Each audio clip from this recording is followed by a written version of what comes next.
औज़ुबिल्लाहिमिनश्शैतानिर्रजीम बिस्मिल्लाहिर्रहमानिर्रहीम। अस्सलाम वालेकुम स्टूडेंट्स। आज हम पढ़ने लगे हैं ENG 505 का लेसन नंबर 38 सोशल कॉन्टेक्स्ट इन SLA, यानी सेकंड लैंग्वेज एक्विजिशन को अगर एज अ सोशल कॉन्टेक्स्ट लिया जाए तो कौन कौन से फैक्टर्स उस पर असरअंदाज हो रहे होते हैं। Language community and communicative competence. Language community क्या होती है? Language community in easy words आप कह सकते हैं कि ग्रुप ऑफ पीपल जो कि सेम लैंग्वेज के नॉलेज को और उसके यूज़ को शेयर कर रहे होते हैं। अब वो जो शेयरिंग कर रहे होते हैं उसमें वो कल्चर के मुतालिक भी कम्युनिकेशन कर रहे होते हैं, कल्चर को भी शेयर कर रहे होते हैं। अब वो जो कम्युनिटी होती है उसमें कुछ लोग मोनोलिंगुअल होते हैं, कुछ बायलिंगुअल होते हैं, कुछ मल्टीलिंगुअल होते हैं, यानी उनकी बहुत सारी लैंग्वेजेस होती हैं। ठीक है, आगे उन्होंने बताया हुआ है कि वो ये भी शेयर कर रहे होते हैं कि लैंग्वेज को किस तरह से अप्रोप्रिएट सोशल कॉन्टेक्स्ट में यूज़ करना है। अब वो जो ग्रुप होता है उनमें कुछ चीज़ें सेम होती हैं, इसलिए तो वो एक कम्युनिटी बने हुए हैं ना, उनकी यहाँ पे फिर कुछ करैक्टरिस्टिक बताई गई हैं। तो ये पेपर में पूछी जा सकती हैं कि करैक्टरिस्टिक्स ऑफ डिस्कोर्स कम्युनिटी। सबसे पहले उन्होंने बताया कि discourse community has a broadly agreed set of common public goals. उनके कुछ कॉमन पब्लिक गोल्स होते हैं। अ discourse community has mechanism of inter communication among its members. उनके मेंबर्स के दरमियान कुछ इंटर कम्युनिकेशंस होती हैं। उसके अलावा वो जो लैंग्वेज का नॉलेज शेयर कर रहे होते हैं उसके मुतालिक वो खुद ही फिर फीडबैक भी दे रहे होते हैं। इसके अलावा उनके पास डिफरेंट जॉनरास होते हैं और उसके अलावा उनके उनके जो मेंबर्स होते हैं उनके पास एक सूटेबल डिग्री होती है of content and discourse expertise. आगे उन्होंने दूसरी जो इस टॉपिक में हमने चीज़ पढ़नी है वो है कम्युनिकेटिव कम्पिटेंस। कम्युनिकेटिव कम्पिटेंस की डेफिनेशन पूछी जा सकती है, ये क्या होती है? Is the ability to use the language appropriately in given situation. It is divided into two. अब कम्युनिकेटिव कम्पिटेंस को उन्होंने फिर टू कैटेगरीज में सब डिवाइड किया है, mind competence and world performance. Mind competence में किस किस चीज़ की एबिलिटी आती है?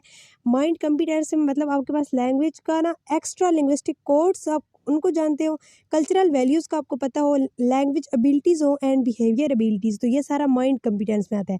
वर्ल्ड परफॉर्मेंस, नाम से ज़ाहिर हो रहा परफॉर्मेंस। अब आप उस इन सारी चीज़ों को यूज़ करते हुए ना कम्युनिकेशन कर सके, communicative events.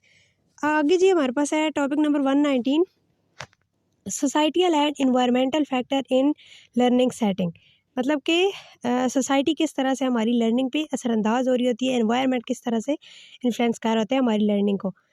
The societal factor are influenced by large social groups based on their norms, beliefs, customs in a given society and community and affect the learning process. अब जो सोसाइटियल फैक्टर्स होते हैं ये होते किस की वजह से हैं, ये कौन यानी इन फैक्टर्स के पीछे होता कौन है?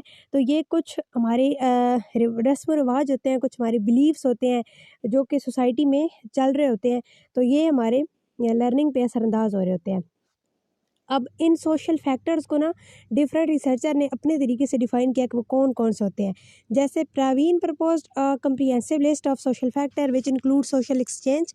अब प्रवीण ने ये वाले सोशल फैक्टर्स बताए हैं, उसके मुताबिक ना ये वाले मेन फैक्टर्स हैं: social change, transmission of culture, social problem as issues for curriculum, economic issues, technology, home, family, technology, diversity, environment, political factors and religion. आगे रिचर्ड ने भी कुछ फैक्टर्स बताए हुए हैं। Learning environment refer to the diverse physical locations, context and cultures in which students learn. Learning environment refer करता है एक फ़िज़िकल लोकेशन को, कॉन्टेक्स्ट को और कल्चर को जिसमें स्टूडेंट लर्न कर रहे होते हैं। तो लर्निंग एनवायरनमेंट की अगर डेफिनेशन आई तो आपने ये लिखना है, ठीक है। Learning environment takes into account all physical conditions including classroom, text book as well as cultural norms. मतलब एक लर्निंग एनवायरनमेंट लर्न कर रहे हैं तो उसमें हमें एक क्लासरूम चाहिए होगा, उसके अलावा हमें टेक्स्ट बुक चाहिए होंगी, उसके अलावा हमें कल्चरल नॉर्म्स का पता होना चाहिए, ठीक है। It also equips teachers to organise educational setting to facilitate learning. अब टीचर्स को चाहिए कि इन सारी चीज़ों को मद्देनज़र रखते हुए वो कैसा इन्वायरमेंट क्रिएट करे जो कि लर्निंग को फैसिलिटेट कर सके। नेक्स्ट है हमारे पास topic number 120 micro social factor. Micro social factor वो होते हैं जो कि स्मॉल स्केल पे लैंग्वेज लर्निंग को असरअंदाज कर रहे होते हैं, लैंग्वेज एक्विजिशन को, ठीक है। अब ये इनमें कौन कौन से फैक्टर्स आ जाते हैं? Like language production, interpretation and interaction. और ये फैक्ट कर रहे होते हैं लेवल ऑफ फॉर्मेलिटी को, relationship of participants and nature of interaction को। इसके अलावा यहाँ पे दो थ्योरीज हमारे पास हैं, accommodation theory and variation theory. Accommodation theory को आप कह सकते हैं कम्युनिकेशन अकोमोडेशन थ्योरी, CAT। अच्छा, CAT स्टैंड फॉर, ये भी MCQs में आया हुआ था, तो ये CAT stand for communication accommodation theory. ये थ्योरी किसने डेवलप की थी? ये डेवलप की थी हॉवर्ड ग्लाइज ने 1971 में। अब इस थ्योरी के मुतालिक मतलब इस थ्योरी के मुताबिक ये आर्ग्यू करती है कि जो हमारी कम्युनिकेशन होती है, कन्वर्सेशन के दौरान जो हम कम्युनिकेशन कर रहे होते हैं वो अगले बंदे के रिस्पॉन्स पे रिलाई कर रही होती है। किस तरह से? अब फ़र्ज़ करें हम एक बंदे के साथ बातचीत कर रहे हैं, डायलॉग हम उसके साथ स्टार्ट करते हैं, लेकिन अगर वो बंदा हमें सही तरह से रिस्पॉन्ड नहीं कर रहा है, वो जस्ट हाँ में रिप्लाई कर रहा है, तो हम अपनी कन्वर्सेशन को सक्सेसफुली कंटिन्यू नहीं कर सकेंगे। वहाँ पे हमारी कन्वर्सेशन स्टॉप हो जाएगी, हमारा ऑटोमेटिकली उस बंदे से बात करने का दिल ही नहीं करेगा और हम किस तरह से अपनी बात को आगे बढ़ाएँगे। तो हमारी जो कम्युनिकेशन होती है वो रिस्पॉन्सेज़ पे, दूसरों के रिस्पॉन्सेज़ पे रिलाई कर रही होती है, ठीक है। इस थ्योरी के मुताबिक ये इनका कॉन्सेप्ट था। अब इस थ्योरी में उन्होंने 2 एलिमेंट्स बताए हैं, divergence and convergence. Divergence highlights groups identity and convergence which occur when there is a strong need for social acceptance. आगे दूसरी थ्योरी है हमारे पास वेरिएशन थ्योरी। ये इंट्रोड्यूस करवाई थी मार्टन ने और इसने 4 पैटर्न बताए हैं यहाँ पे, 4 पैटर्न ऑफ वेरिएशन। वेरिएशन का क्या मतलब होता है? चेंजिंग। 4 पैटर्न कौन कौन से हैं? Contrast, separation, generalization, fusion. Contrast seeks to distinguish different and unlike thing. ये किस चीज़ को डिस्टिंग्विश करता है? जो कि अनलाइक, जो कि टोटली डिफरेंट थिंग्स होती हैं, ठीक है। सेपरेशन में अवेयरनेस होती है critical features and or dimension of variation. Generalization is a purposeful contrast to explore whether an observed pattern can occur while certain aspects vary. Or fusion integrates critical features or dimensions of variation into a whole under simultaneous co-variation, ठीक है। आगे micro level factors उन्होंने कुछ बताए हुए हैं। 3 factors है हमारे पास, L2 variation, input and interaction, और थर्ड फैक्टर हमारे पास इंटरेक्शन। आगे दूसरा जी हमारे पास है, पहले हमने पढ़ा है माइक्रो सोशल फैक्टर, फिर हमारे पास है मैक्रो सोशल फैक्टर। मैक्रो का मतलब होता है large, big. Macro social factor are concerned with the broader and fundamental structure with in society such as economic और पॉलिटिकल सिस्टम। अब ये मतलब कि लार्ज फैक्टर होते हैं, ब्रॉड फैक्टर होते हैं। वो कौन कौन से होते हैं? जैसे political system, social and cultural institutions, demographic, specially ethnic groups, ठीक है। फिर आगे उन्होंने एथनोग्राफी की डिफिनेशन यहाँ पे बताई हुई है।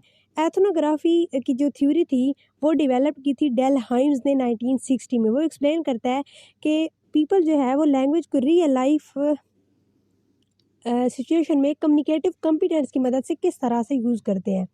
अब इन्होंने स्पीकिंग का जो वर्ड है ना, उसके हर वर्ड को उन्होंने डिफरेंटली यानी उसकी डिफिनेशन को डिस्क्राइब किया है।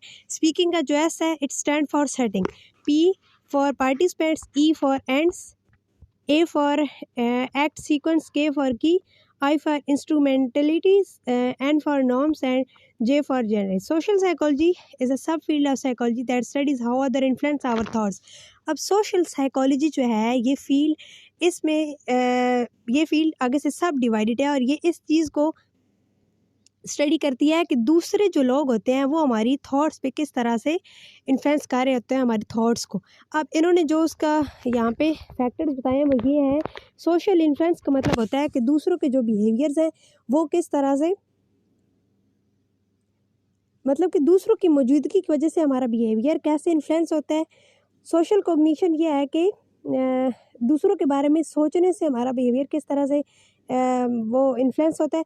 और सोशल इंटरेक्शन ये है कि हम पीपल्स को रिलेट कर रहे होते हैं, ठीक है। सोशल इंटरेक्शन में पीपल्स को रिलेट कर रहे होते हैं, सोशल कॉग्निशन में दूसरों के बारे में सोचना, और सोशल इन्फ्लुएंस दूसरों की मौजूदगी हमारे बिहेवियर पे किस तरह से असरअंदाज होती है। अब उन्होंने यहाँ पे मैक्रो सोशल फैक्टर्स के कुछ फैक्टर बताए हैं important. Global and national status of L1 and L2 मैंने आपको बताया ये ब्रॉडर फैक्टर्स होते हैं, ठीक है। Boundaries and identities, institutional factors and constraints, social categories, circumstances of learning. तो ये हमारा चैप्टर था 38। आई होप सो आपको समझ आया होगा। अगर आपने चैनल को सब्सक्राइब नहीं किया तो काइंडली सब्सक्राइब कर दें।